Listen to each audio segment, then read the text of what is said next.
एक दुर्दैवी बातमी समोर येते। प्रयागराजच्या महाकुंभमध्ये चेंगराचेंगरीची घटना घडली आहे। यामध्ये 17 भाविकांचा मृत्यू झाल्याची भीती व्यक्त करण्यात येते, तर अनेक जण यामध्ये जखमी झालेत। पंतप्रधान मोदींनी मुख्यमंत्री योगींशी या संदर्भात संवाद साधला आणि तात्काळ मदत करण्याचे निर्देश सुद्धा पंतप्रधान मोदींनी यावेळी दिलेत। पंतप्रधान मोदींनी कुंभमेळ्यातील परिस्थितीचा सध्याचा आढावा घेतलाय आणि त्या पार्श्वभूमीवर काही सूचना सुद्धा केल्याची माहिती आहे। तर आपण पाहतोय रात्री 1 वाजता ही चेंगराचेंगरी झाल्याची सध्या माहिती मिळते। प्रयागराजच्या महाकुंभमध्ये ही चेंगराचेंगरी झाली। आज खरं तर मौनी अमावस्या आहे आणि मौनी अमावस्येला त्रिवेणी संगमात स्नान केल्यानं या ठिकाणी माहिती देण्यात आलेली होती, मात्र हे मौनी स्नान जे आहे ते आता रद्द करण्यात आल्याची सुद्धा माहिती समोर येते।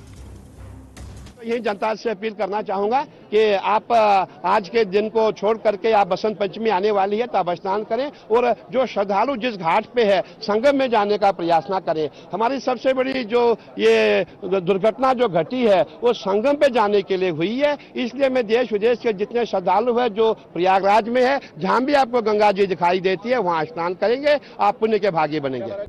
महाकुंभ में आने वाले सभी श्रद्धालुओं से अनुरोध कर रहा हूं कि आज क्षमता से अधिक भीड़ आ गई है प्रयागराज में।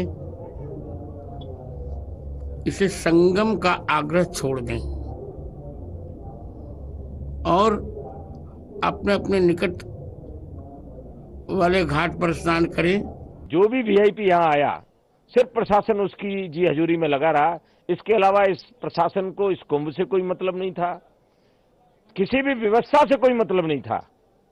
और जब 25 बार हम सारे अखाड़े मिलकर कह रहे थे कि सेना के हवाले इस कुंभ को कर दीजिए, हमारे देश में सेवाभावी लोगों की कमी नहीं है।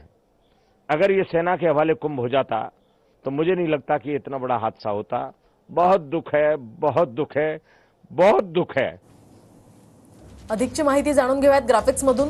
महाकुंभ मेळ्यात चेंगराचेंगरी झाली आणि यामध्ये 17 जणांचा मृत्यू झाल्याची भीती व्यक्त केली जाते। प्रयागराज मेडिकल कॉलेजमध्ये मृतदेह सध्या ठेवण्यात आलेत आणि हा मृतांचा आकडा सध्या वाढण्याची सुद्धा भीती आहे। संगम किनाऱ्यावर रात्री 2 वाजेच्या सुमारास ही चेंगराचेंगरीची घटना घडल्याचं बोललं जात आहे। तर मौनी अमावस्येनिमित्त अमृत स्नानासाठी भाविकांची इथे मोठी गर्दी जमली होती। त्याच वेळी ही घटना घडली आहे। पहाटे 5 वाजता शाही स्नान होणार होतं आणि रात्री 2 वाजता त्यामुळे गर्दी जमली होती।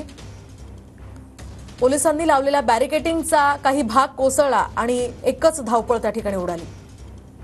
अनेक भाविकांचं सामान पडल्यामुळे गोंधळ झाला आणि ही चेंगराचेंगरीची दुर्दैवी घटना झाली आहे। घटनेनंतर महाकुंभमेळा प्रशासनानं आखाडा परिषदेला अमृत स्नान थांबवण्याचं आवाहन केलं आणि त्यानंतर 13 आखाड्यांचं अमृत स्नान रद्द करण्यात आलंय। वसंत पंचमी किंवा येत्या शिवरात्रीला हे स्नान आता पार पडणार आहे। मोदींचा मुख्यमंत्री योगींशी संवाद झालेला आहे, तर परिस्थिती जाणून घेत त्यांनी तात्काळ मदत करण्याचेही निर्देश दिले।